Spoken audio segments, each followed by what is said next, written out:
Cette vidéo risque d'être démonétisée à cause des trailers que j'ai pu utiliser pour la faire et vous présenter les animés. Donc allez faire un tour sur YouTube, serait ultra sympa de ta part, même si on a déjà atteint le palier. Au moins ça augmentera la cagnotte pour les figurines et pour le micro. Merci à toi, ce serait ultra sympa et bon visionnage.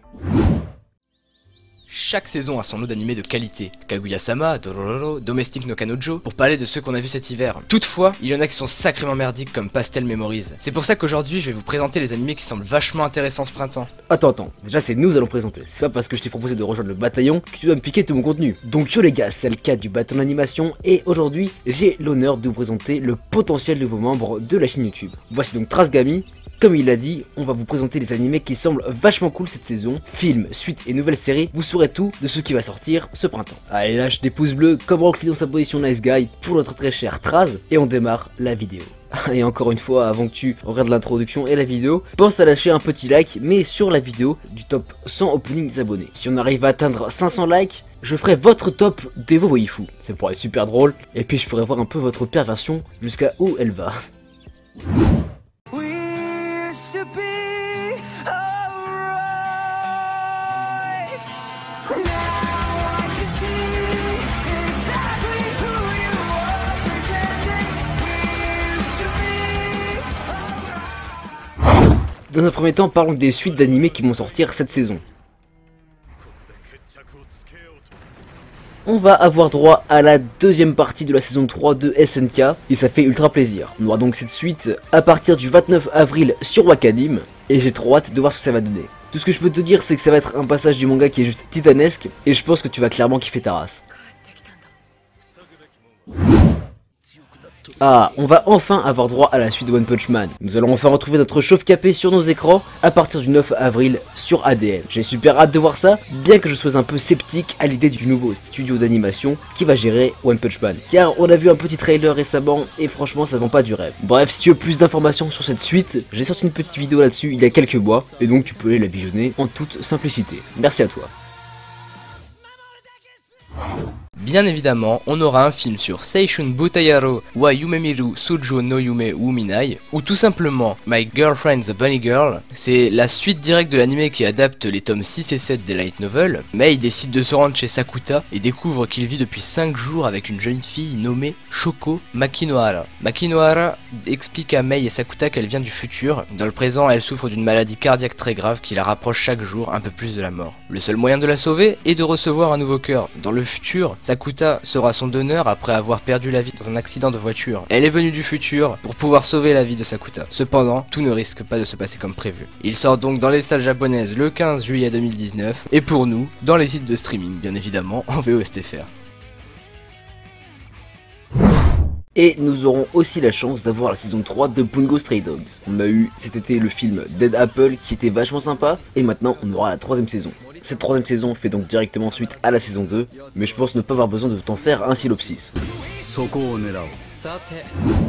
Et pour parler plus brièvement, on aura également un film Kutetsujo no Kabenari Unato Kesen, qui est la suite directe de la série TV. On aura également un deuxième film d'animation pour Trinity Seven. On aura le droit à un nouveau film e-bike. On aura aussi la saison 5 de Senkis Seishu Sinfogir. On aura même la suite de Exodus. On aura même le 23ème film de Détective Conan. Et on aura la saison 2 de Bakamatsu. Et enfin, on aura la suite de Daya no Ice. Voilà pour les suites d'animés. Il y en a quelques autres que je n'ai pas évoquées, mais ils sont tellement anecdotiques que je ne vous en parlerai pas. Bon, maintenant passons aux films d'animation qui vont sortir en ce printemps. Et il y en a quand même un bon paquet. Le film qui m'intéresse le plus, c'est le film Promare, qui va en fait être le nouvel animé du studio Trigger. C'est eux qui ont fait Kill la Kill et Gurren Lagann, et donc l'animé s'en inspire beaucoup. Ça a l'air ultra stylé, on a des mechas pompiers, bref, ça a l'air trop stylé. J'ai hâte de voir ça. Et on aura un film Utano Prince Sama. On aura aussi le film Les Enfants de la Mer et Birthday Wonderland. Et on aura même le film Tanishu wo It Hiraku. On aura également un nouveau film d'animation de la franchise Lupin 3. On aura un nouveau film du nom de Akobo. Et c'est le dernier film de la trilogie Tohoku. Bref, tout ça c'est des films qui m'intéressent pas forcément, mais je te les partage. Et donc tu auras dans la description des liens pour chacun de ces films si tu veux plus d'infos. Donc maintenant on s'intéresse limite aux plus intéressants, les nouveaux animés de cette saison. Les Rôdeurs de la Nuit au Kimetsu no Yaiba est l'un des nouveaux mangas du Shonen Jump qui fait des ventes juste ahurissantes au Japon. attendu par les fans avec impatience. Ce nouvel animé est produit par Ufotable et c'est ceux qui ont fait Fate, donc tu te doutes que l'animation va être magistrale. Je vais donc te proposer un petit synopsis et franchement, cet animé s'annonce ultra lourd. Depuis les temps anciens, il existe des rumeurs concernant des démons mangeurs d'hommes qui se cachent dans les bois. Pour cette raison, les citadins locaux ne s'y aventurent jamais la nuit. La légende raconte aussi qu'un tueur de démons déambule la nuit, chassant ces démons assoiffés de sang. Pour le jeune Tanjiro, ces rumeurs vont bientôt devenir sa dure réalité. Depuis la mort de son père, Tanjiro a pris sur lui pour subvenir aux besoins de sa famille. Malgré cette tragédie, ils réussissent à trouver un peu de bonheur au quotidien. Cependant, ce peu de bonheur se retrouve détruit le jour où Tanjiro découvre que sa famille est massacrée et que la seule survivante, sa sœur Nezuko, est devenue un démon. À sa grande surprise, Nezuko montre encore des signes d'émotion et de pensée humaine. Ainsi commence la dure tâche de Tanjiro, qui est de combattre les démons et de rendre sa sœur humaine. Comme tu as pu l'entendre, on a ici un animé qui a l'air vachement différent d'habitude, et franchement j'ai super hâte de pouvoir le visionner sur Wakanim. Là je vais te présenter un animé qui a l'air vachement sympathique et surtout ultra dark. Il se nomme Fairygon.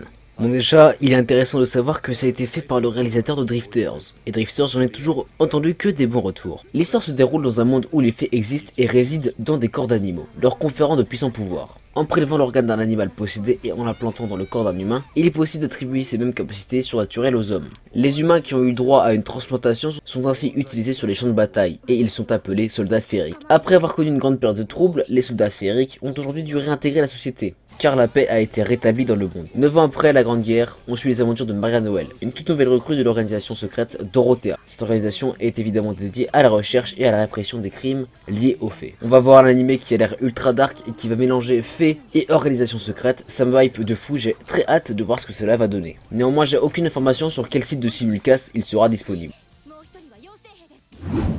Cette saison annonce de nombreux gros titres, très axés shonen et seinen comme d'habitude. Cependant, un shoujo parmi ce lot risque d'être très prometteur. Fruit Basket et l'adaptation du manga parlant d'une fille du nom de Toru Honda, vivant seule depuis la mort de sa mère dans une petite tente. Un jour, elle se rend compte qu'elle vit sur la propriété de la famille Soma. Elle décide d'aller voir cette fameuse famille et rencontre Yuki et Shigure Soma. Ils l'accueillent chez eux en échange qu'elle fasse office de femme de ménage. Elle l'accepte et une nouvelle vie s'offre à elle. Cependant, il y a un secret bien caché dans cette famille. Et ce secret, tu pourras le retrouver le 4 avril.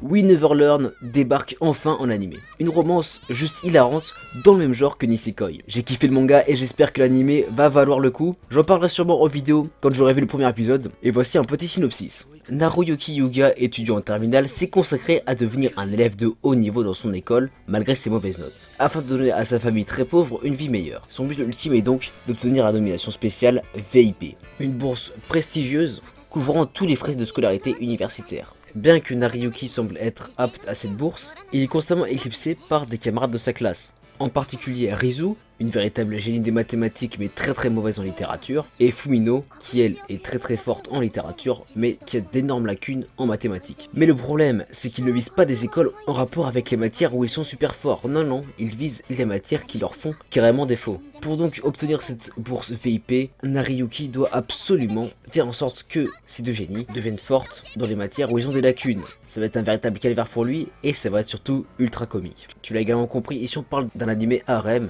et c'est pas pour me déplaire. Comme je l'ai dit, j'ai lu le manga et franchement j'ai carrément pris du plaisir à le lire. Et j'espère que ce plaisir se retrouvera également dans cet animé. Au niveau des romances, on a un autre animé qui a l'air vachement sympa, c'est Kono Oto Tomare. Je te fais part du synopsis et puis on en parlera vite fait après. Takezo Kurata est le dernier membre du club Koto, un club dédié à l'instrument à cordes traditionnel japonais du même nom. Malheureusement, s'il ne trouve pas d'autres membres pour son club, il va fermer. Takezo va donc décider de recruter des nouveaux membres pour son club. Ainsi, parmi les nouveaux membres, il y a Shika Kudo, une personne ayant une réputation de délinquant, et Satowa Ozuki, une prodige du koto. Au premier abord, c'est un anime qui a l'air vachement classique, mais mine de rien, il parle du folklore japonais et de musique. Ça a l'air vachement cool pour une romance, et j'ai hâte de voir ce qu'il va donner. Et pour continuer dans cette saison, Isekai Quartet, clairement la mini-série à ne pas manquer. C'est l'ultime crossover des fans de Isekai, que je pourrais dire même au-dessus de Marvel Infinity War. On a une fusion de Konosuba, ReZero et Overlord ainsi que bien d'autres animés. Bref, que du lourd pour tout ça, pour une petite série au format SD qui s'annonce vraiment drôle. Après, il y a un autre animé qui me fait de l'œil, mais qui a l'air un peu plus classique. C'est Kenja no Mago. C'est un isekai tout ce qu'il y a de plus normal, mais il a l'air de maîtriser tous les codes du genre à la perfection. L'histoire se centre donc sur un jeune homme qui se réincarne dans le corps d'un nouveau-né, suite à un accident mortel. Lors d'une expédition, le patriote Merlin retrouve ce nouveau-né et décide de l'élever comme son petit-fils. Il va lui apprendre la magie et tout ce qu'il connaît de ce monde. Il va donc appeler ce nouveau-né Shin et il a maintenant 15 ans. Cependant, son grand-père spirituel vient de remarquer qu'il a oublié de lui apprendre une chose, le bon sens. Pour lui apprendre à se sociabiliser, Merlin décide d'envoyer Shin dans le royaume d'Earlshide pour lui faire intégrer l'académie magique de ce même royaume. Ne vous en faites pas, pour cette saison, un ecchi bien sapin arrive du nom de Midara Nao-chan wa Benkyu ga Dekinai, ou tout simplement Ao-chan Can't Kyudai. Voici un petit synopsis qui va te montrer à quel point ce ecchi semble extravagant. Depuis sa plus tendre enfance, peu importe ce qu'elle entreprend, Aoi est constamment cataloguée comme la fille d'un auteur de romans érotiques. Envieuse de se libérer de l'emprise qu'a son père malgré lui sur son existence, elle décide de bûcher comme une malade pour entrer dans une université prestigieuse. Pas le temps pour la fille de traîner dans les karaokés, faire du shopping ou encore moins s'occuper des garçons. Pourtant, lorsqu'un camarade de classe, Kijima, lui confesse son amour, le quotidien d'Ao se voit chamboulé. Si dans un premier temps elle tente de le repousser gentiment, la déclaration de ce garçon lui reste en mémoire et bientôt des pensées impures commencent à envahir son esprit. Difficile d'étudier dans ces conditions. T'as vu ça? Ça a l'air d'être un sacré bordel. On pourra voir l'épisode 1 le 5 avril.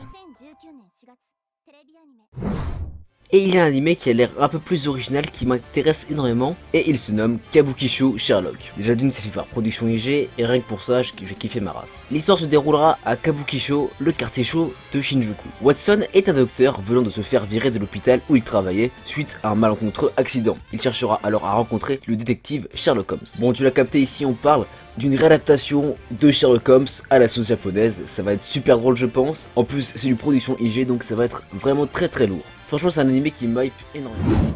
Je vais donc maintenant vous parler des animés qui semblent un peu moins intéressants mais qui méritent à mon sens quand même un petit coup d'œil. On a Carol and Tuesday par exemple, Mayonaka no Occult Kumyun, Shometsu Toshi, Nande Koko ni Sensei Ga, Seven Seeds, Kunjo no Magmel, Senryu Shujo, Itori Bochi no Seikatsu, Ultraman de chez Netflix, Robiachi Jochi Kosei Mix, et peut-être Arai-san Oreto Aitsu ga Onayu de. Voilà, j'ai pas dit tous les animés de la saison, mais dans la description tu as un lien sur lequel tu peux retrouver absolument toutes les dates de sortie de chacun des animés dont j'ai parlé, et même des autres animés que je n'ai pas évoqués.